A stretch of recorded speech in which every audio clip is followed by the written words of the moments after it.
The original Hifiman HE6 has been well loved by the community for a long time, so it's no surprise that the succeeding models, the HE6se and the HE6se V2, were kind of popular as well. We have the V2 model here, which I've owned for a little over 6 months now, and I thought it was time to review these headphones. The HE6se V2 is an open-back planar magnetic full-size headphone that retails for a whopping $1,900, which I kinda have a problem with and will tackle a bit more in various sections later.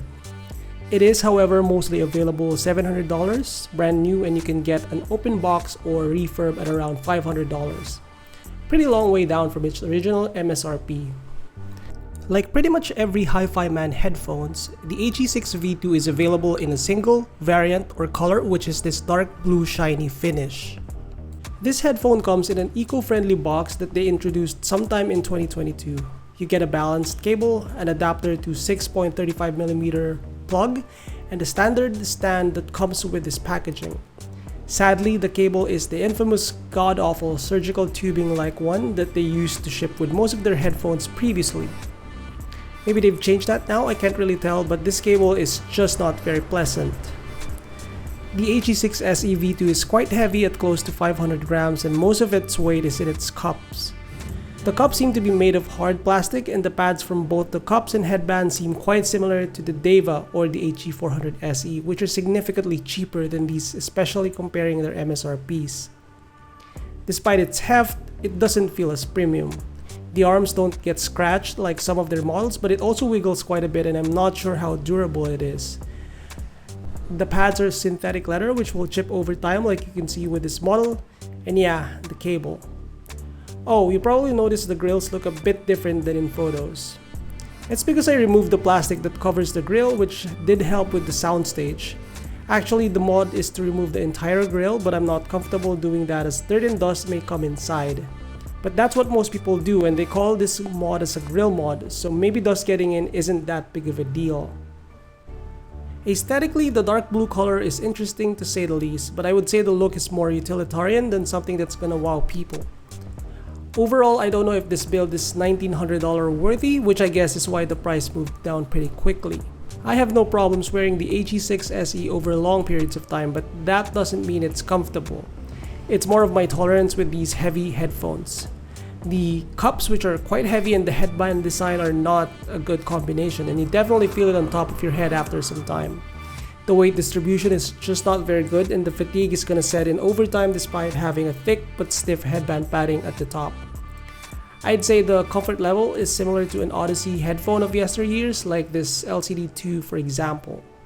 The HE6 had a loyal following where most people feel that the headphone was unmatched even with the arrival of the egg-shaped cans such as the HE1000 and the Aria. The general sentiment was that the HE6 had that raw power and visceral slam that kind of went away in favor of sound staging and micro detail in the newer models. In my experience, the HE6se V2 is a pleasant sounding headphone overall.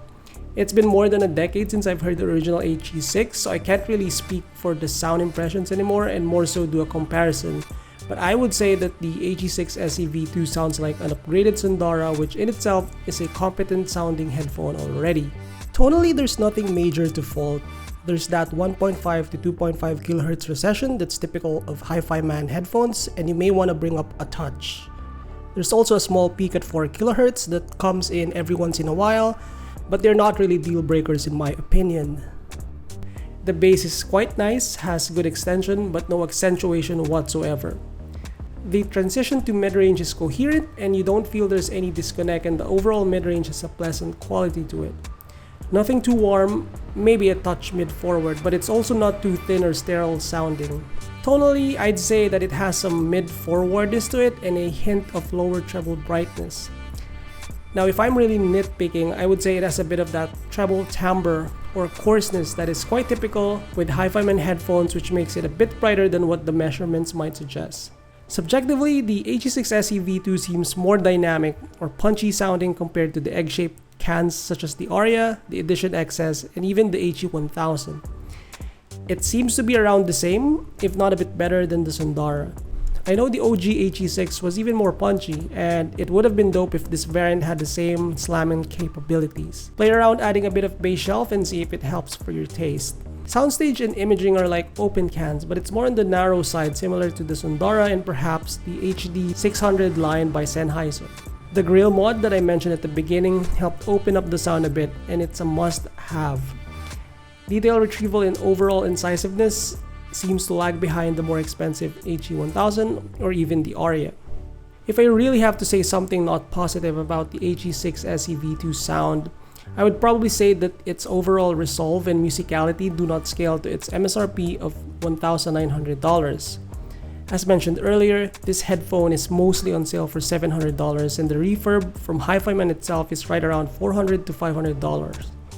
At those prices, the HE6se V2 becomes a very compelling option, but it's hard to make a case for it as a $1,000 headphone. I would probably pick these over the Ananda, Edition XS, and probably even the Aria. On the flip side, I'm not too convinced about having these over the Sundara, since the Sundara is actually quite close to this headphone subjectively speaking and has better overall tonal balance as well. The HE6se V2 is one of the hardest headphones to drive in my experience. My amplifier, the Luxman P1U's volume knob, needs to be at 1 or 2 o'clock to have the proper listening volume with these scans. On my old THX887, I had to be on gain 3, otherwise the headphones would sound anemic even when the volume knob is maxed out.